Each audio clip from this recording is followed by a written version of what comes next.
Yeah, viewers all over the world. For some of you that are seeing me for the first time, Momo Ogbuefi Eze-Ana Ugochi tubelu n'Oraifite ma ọ bụ ịkpọ m Akajiugo. Abụ m onye isi nchụaja Ugochi tubelu na temple. Yes, anyị na-agba afa miri emi lụkwazị ọrụ mmụọ dị iche iche. I'm an ancient high priest.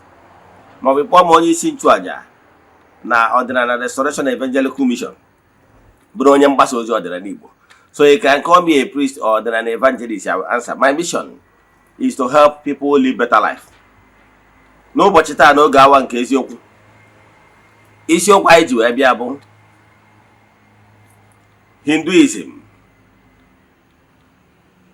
Hinduism and Igbo spirituality. Now bụ isiokwu anyị ji wee bịa. So when you pay attention today, you will learn a lot. I will ekwu na Hinduism bụ usoro okpukpere ndị part of Asia, ndị India, to be precise, ebe ha were the largest number. Usoro ha si ebi ndụ. Yes. Wee chọkwa ka nkọwala gị gbasara our own Igbo spirituality, the basic belief and understanding of Igbo spirituality, then in comparison with Hinduism. I were na-achịkọwala gị bụ na Hinduism bụ ụzọ ndị a bụ ndị Indians si ebi ndụ na ihe ha kwenyere na ya. Wee na-agwakwa gị na ya bụ etu ha si ebi ndụ na ihe ha kwenyere na ya dịkwa etu a anyị nwabụ ndị nọ n'Igbo spirituality nwekwara ihe anyị kwenyere na ya. Not the compatible. Ihe dị na Sokoto dị na Sokoto. Na ihe dị iche bụ the language a na-akpọ. Yes. Ha kwenyere na Chukwu ma ndị Hindu ma ndị Buddha ha kwenyere na ya Bhagwan ma ọ bụ Brahma. Afa ha na-akpọ Chukwu okike pụrụ ime ihe niile. N'ọdịnala Igbo anyị na-akpọ ya Chi ukwu maka na anyị ma nwere ọda chigasị dị iche iche, mana chi nke ukwu a bụ nke kachasị ndị ọmụbegbu mụva. Anyị na-akpọkwa ya Chineke. Na ọ bụrụ na anyị cheta ihe o kere, ihe niile o kere eke n'ụwa, anyị kpọọ ya Chukwu okike. Mana ofu onye a ka a na-erife atụ. Ofu onye a na-erife ahụ dị ọmụbegbu mụva. Etu a ka ọ dịkwa n'okpere ndị ọzọ dịka Hinduism anyị chọrọ ideba anya taa nyara Igbo spirituality ebe ha nwere compatibility. Nke mbụ ka nchọ ka nkọwala gị bụ na Igbo spirituality bidoro n'ọkpụtọrọkpụ. Igbo spirituality does not have a founder. The same thing with Hinduism, onwere founder. Yes. Ọ bụ usoro ndị si ebi ndụ na Hinduism bidoro ihe dịka about 10,000 BCE. That is 10,000 years before our more Christ. Before Christ had been a history. Arabia BC. Then after the concept of Christ, Kara was AD. Bunka na hago now. Man under BC, 10,000 years ago, 10,000 BC, Kayana Anagwago bo ndi Hinduism bidoro. Man Igbo spirituality dated back to 2nd century. Yes. But all the recorded from the 6th century. That is 6 BC. You know that? So get a na check wala and the Igbo spirituality was born out of a window. So before we dive into today's lecture proper, important announcement. I kept an eye in the month of October. Our monthly ritual is still ongoing. You can join us anywhere you are all over the world. Yes. Nishoto to go in the temple, Chuaja, go for Kubioku in this way lie all over the world. The friends of the temple, children of the temple, members of Eze-Ana Restoration Evangelical Mission, and consecrated group. The two Akaige make it the last day of the month. The last day of the month, I join immediately Lomana Hamadum. Biana temple, Chuaja 20 supports, then even Chuaja Buebu, where Mesaraka. Yes, I hear that in the Coserema. So I want to introduce you like he gave me make token donation to the account number. Chat is there on WhatsApp. I've got other details we need from you in order to book you. echefu na WhatsApp nọmba ị ga-eji nweta mbụ 08057837672 or 08138243871. In na screen gị ga-afụ these numbers now. Now let's dive into today's lecture. Madị long ka ị na-esonyela anyị na-emetụ aka na share button na-agwa ndị mmadụ gbasara administration ka ị na-eme nke ka Chukwu okike pụrụ ime ihe niile gọzie gị ma gọzibiga gị oke. Gịnị ka anyị na-ekwu maka ya? Ihe anyị na-ekwu maka ya bụ ihe ị kwesịrị ịgba gbasara spirituality. Anya bụ ihe anyị na-ekwu maka ya bụ nke mbụ, Igbo spirituality. Igbo spirituality ị ga-ama na Igbo spirituality bụ na Igbo spirituality bụ ọkpụtọrọkpụ usoro esi ebi ndụ. Yes, Igbo spirituality na-revolve over time based on time and generation. So I na-enwe little updates here and there because Igbo spirituality emanated from culture. Etu ndị Igbo si ebi ndụ, ihe ndị Igbo na-asọ. Igbo spirituality, no single person claim the founder or the pioneer of Igbo spirituality. No. O bido from the nna nna anyị ha, ọ ha tọrọ ntọala ya. Chi na-efozi as case may be based on civilization, based on the modern realities, and then well little changes, take or minus.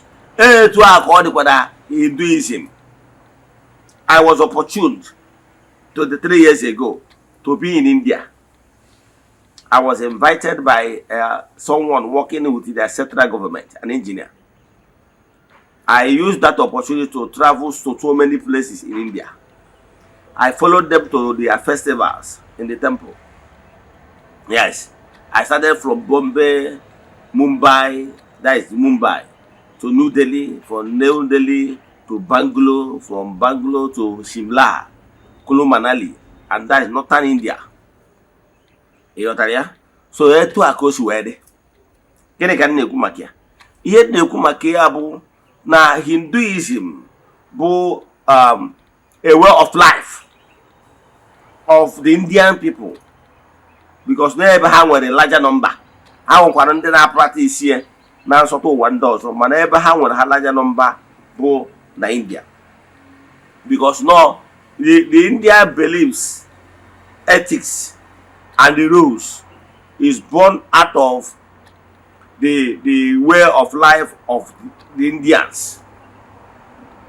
Everybody gets the norms, cultural updates, that what you can do and what you cannot do. So and whenever they have Italo, na Igbo spirituality,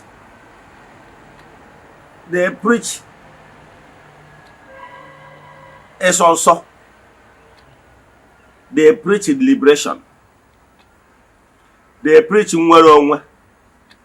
They preach na aka aja nja na-ebute ọnụ mmanụ mmanụ. And the same thing called in Igbo spirituality.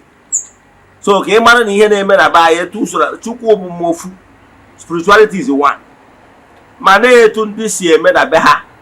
Maka na nkụ dị na mba na-egere mba nni. Ma na ofu ala ha ji ka a na-achụrụ anụ. Ofu Chukwu ka a na-efe. Don't allow anybody to start confusing you to make you to hate others. We are worshiping only one God. Ọ bụ n'ike Chukwu gị ihe niile na-eme. Ma ndị na-eme nke ọma, ma ndị na-eme nke ọjọọ. Apart from ike Chukwu, you can do nothing.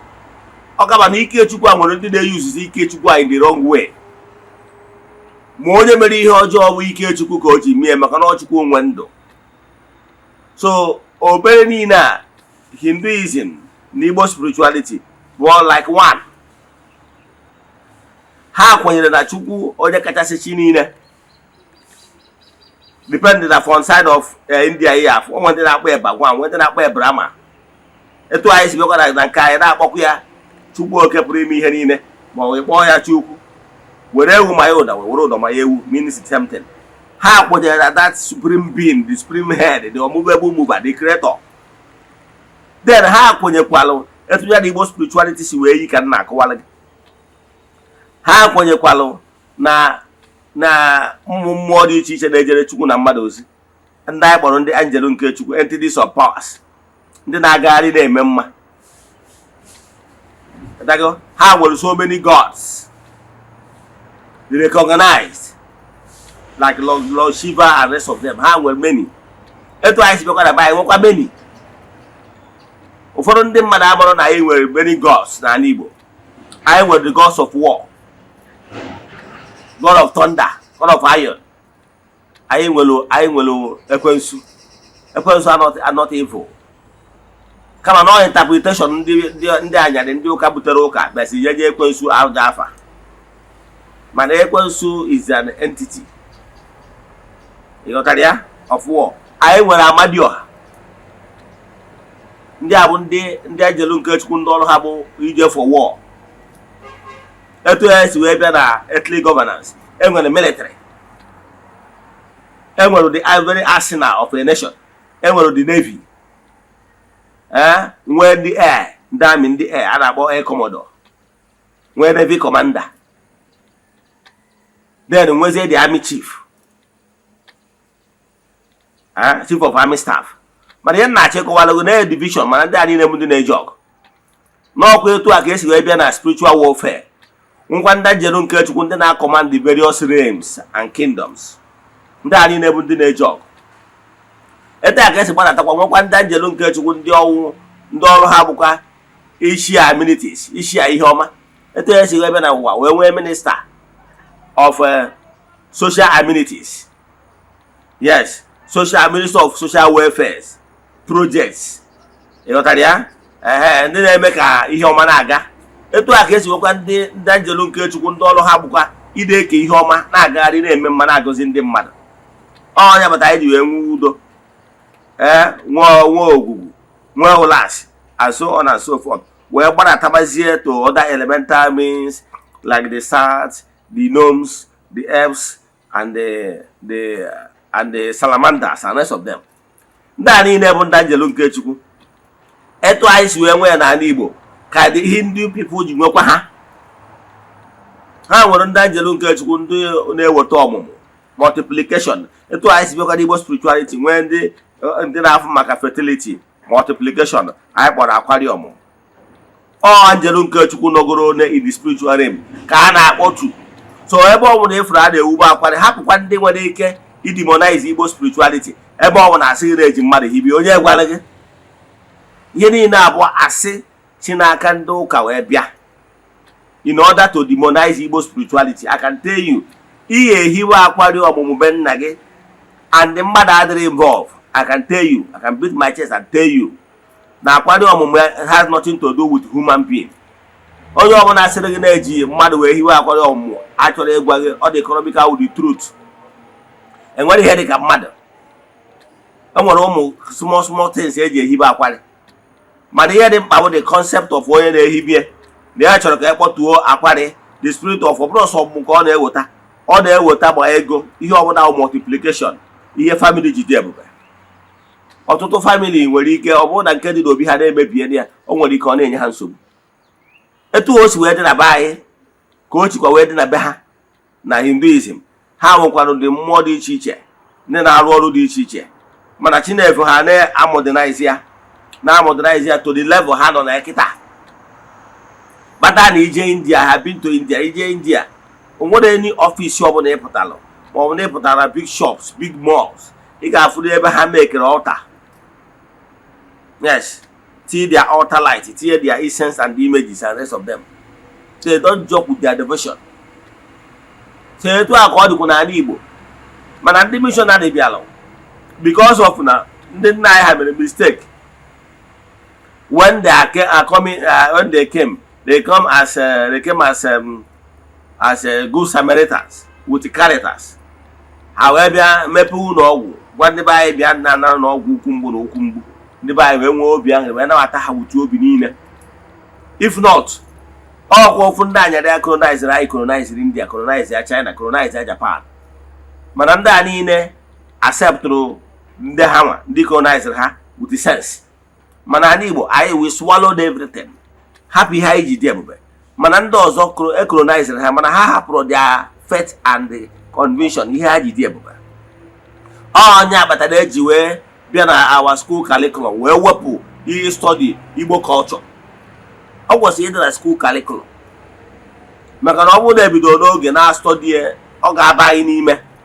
anyị malụ na ihe ndị a na-akụzi kịta na anyị ndị Igbo anaghị ekpere arụsị.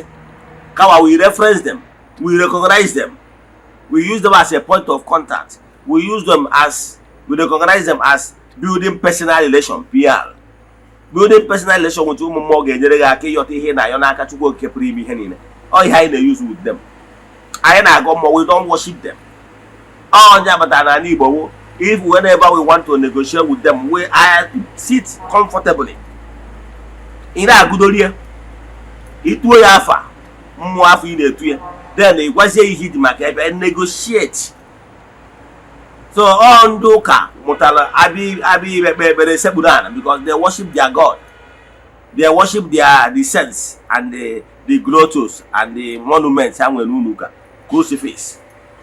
But in Igbo spiritual, we negotiate, we sit down, we go mmụọ. Ịghọtara ya? Gịnị ka m na-achọ ịkọwara? Ọkwa etu a ka ndị Indians si eme the Hinduism, because no okpere si na ọkpụtọrọ ọkpụ. Etu ndị si ebe they can't differentiate them, the Indian people, from Hinduism because it's a part of their culture. Yes, etu a part of our culture is embedded in Igbo spirituality. You can't separate our culture, tradition, and Igbo spirituality. You can't separate them because they're fused together. All usoro okpere sitere na usoro anyị si ebi ndụ. So ọ bụrụ na mmadụ bịa na-agwa gị na ndị Igbo na-efe arụsị ma ọ bụ na ndị Igbo na-efe ụmụ ya akpụrụ akpụ, onye agha ghọtara how things work, and this thing is born out of hatred. Ndị ụka ọbịa butere mgbe ha bịara be anyị, by then demonize the Igbo spirituality so that can them also upcoming generation can follow the same suit. Let me stop here. In what you don't consider more nature, Kabbalah family. Chat me on WhatsApp 0805 78 37672 or 0813 8243 871. Let us pray. Ekwem na Chineke. Ekwem na ọdị ihe siri m ike ke Chineke na-apụghị izi m ụzọ m ga-esi lụwo ya n'ihi na ọ mazuru ihe niile. Obi m siri ike na Chineke emeworo m ya, ya gazie. May the blessing of Chukwu nke Africa be with you all. May you be blessed. May you be protected now and forevermore. Ya gazie. Ka emesịa.